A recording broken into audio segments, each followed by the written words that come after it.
రాజకీయం అంటేనే వ్యూహం. మాట మాట్లాడినా, నిర్ణయం తీసుకున్నా అందులో స్ట్రాటజీ ఉండాలి. వేసే ప్రతి అడుగు ముందు చూపుతోనే వేయాలి. ఆ చతురత ఉన్న నేతదే ఎక్కడైనా పైచేయి. కానీ ఇప్పుడు ఆ ట్రెండ్ మారింది. జస్ట్ ఎంట్రీ ఇచ్చి పోటీ చేస్తే చాలు, అంతా మేము చూసుకుంటామంటూ వ్యూహకర్తలే శాసించేస్తున్నారు.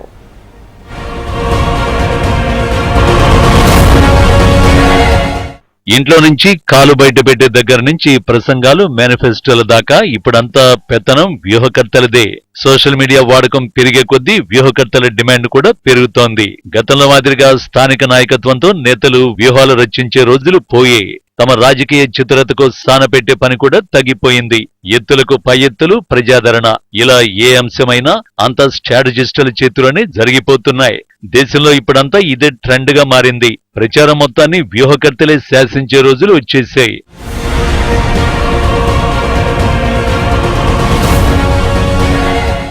గతంలో ఎన్నికల ప్రచారం అంటే కీలక నేతలు, కింది స్థాయి క్యాడరే ప్రధానం. మెప్పించే మాట తీరు, తమ పలుకుబడి, ప్రత్యర్థి వ్యూహానికి ప్రతి వ్యూహాలు రచించడం అంతా కీలక నేతల డైరెక్షన్ లోనే జరిగేది. 2 దశాబ్దాల కిందటి ఈ సంప్రదాయ ప్రచారానికి ఇప్పుడు స్థానం లేదు. డైరెక్షన్ స్ట్రాటజిస్టులది, యాక్షన్ నేతలది అన్నట్టుగా మారింది.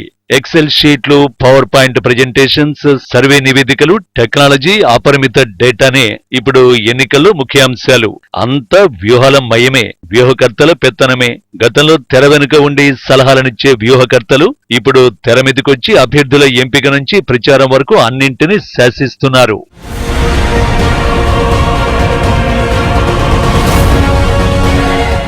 ప్రస్తుతం జరుగుతున్న సార్వత్రిక ఎన్నికల్లో వ్యూహకర్తల పాత్ర గతంలో ఎన్నడూ లేనంతగా విస్తృతమైంది. ఎన్నికల్లో పోరాడడం, రాజకీయం చేయడం అనేది ఒక కళ అనేది సాధారణంగా ఉన్న అభిప్రాయం. కానీ 2014 నుంచి ఆ అభిప్రాయం మారింది. అందుకు కారణం Prashanth Kishore.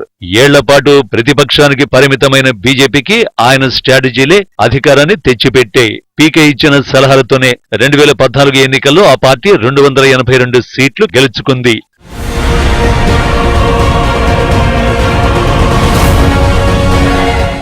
2013లో citizens for accountable governance ని ప్రశాంత్ కిషోర్ ప్రారంభించారు. 2 ఏళ్ల తర్వాత దాన్ని Indian political action committee IPAC గా మార్చారు. అప్పటి నుంచి దేశంలోని పలు ఎన్నికల్లో పార్టీల తరఫున ఐపాక్ ద్వారా వ్యూహాలు రచించారు ప్రశాంత్ కిషోర్. ఇందులో భాగంగా 2014 ఎన్నికల్లో పీకే టీం అమలు చేసిన ప్రత్యేక ప్రచారం బీజేపీకి కలిసొచ్చింది. బ్రాండ్ మోడీ, చాయ్ పే చర్చ లాంటి ప్రోగ్రామ్స్ తో సక్సెస్ఫుల్ గా బీజేపీని గెలిపించారు పీకే. బీజేపీతో పాటు Bengal CM Mamata, Nitish Kumar, AP CM Jagan కు కూడా స్ట్రాటజిస్ట్ గా పనిచేశారు పీకే.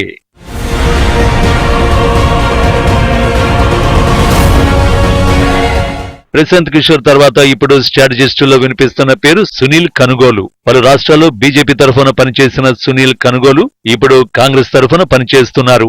ఆయన కర్ణాటక, తెలంగాణ అసెంబ్లీ ఎన్నికల్లో కాంగ్రెస్ విజయం సాధించడంలో కీలక పాత్ర పోషించారు. భారత్ జోడో యాత్ర కూడా సునీల్ కనుగోలు వ్యూహాల్లో భాగమే. పార్థ ప్రతిమ్దాస్ అనే వ్యూహకర్త 2013లో కర్ణాటకలోని జవర్గిలో పోటీ చేసిన అజయ్ సింగ్ కు వ్యూహకర్తగా తొలిసారి పనిచేశారు. 2013 నవంబర్లో ఆయన ఆరిందం మన్నాతో కలిసి చాణక్య సంస్థను స్థాపించారు.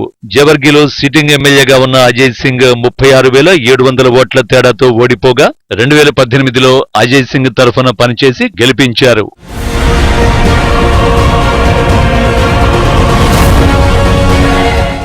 గతంలో గెలుపోటములనేవి నాయకులపై ఆధారపడి ఉండేవి. ఇప్పుడు అవి వ్యూహకర్తల వ్యవహారంగా మారిపోయాయి. గతంలో వ్యూహకర్త పదవికి అంత ప్రాధాన్యం ఉండేది కాదు, ప్రచారము లభించేది కాదు. ఒక యాడ్ ఏజెన్సీ లాగా పనిచేసేవారు. ప్రస్తుత సార్వత్రిక ఎన్నికల్లో 60కి పైగా పార్టీలు స్ట్రాటజిస్టుల్ని నమ్ముకున్నాయంటే వ్యూహకర్తల వ్యూహాల రేంజ్ ఎలా పెరిగిందో చెప్పనే అక్కర్లేదు. ప్రతి వ్యూహకర్తకు అభ్యర్థుల వారీగా విభిన్న వ్యూహం ఉంటుంది. ఒక పార్టీకి నేతకు పనిచేయాలంటే దాదాపుగా 5 నుంచి 6 నెలల సమయం పడుతుంది.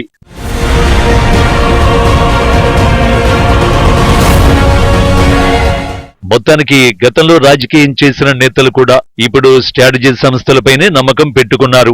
ఎందుకంటే ఇప్పుడంతా స్మార్ట్ లోకం. సోషల్ మీడియాతో ఈజీగా ఓటర్ని అప్రోచ్ అయ్యే అవకాశాలు ఉంటాయి. ప్రస్తుత కాలం ప్రకారం సోషల్ మీడియా లేకుండా పార్టీలు, నాయకులు ఎన్నికల్లో నెగ్గుకు రాలేమనే నిర్ణయానికి వచ్చేశారు. వారికి వాట్సాప్ కంటెంట్ కావాలి.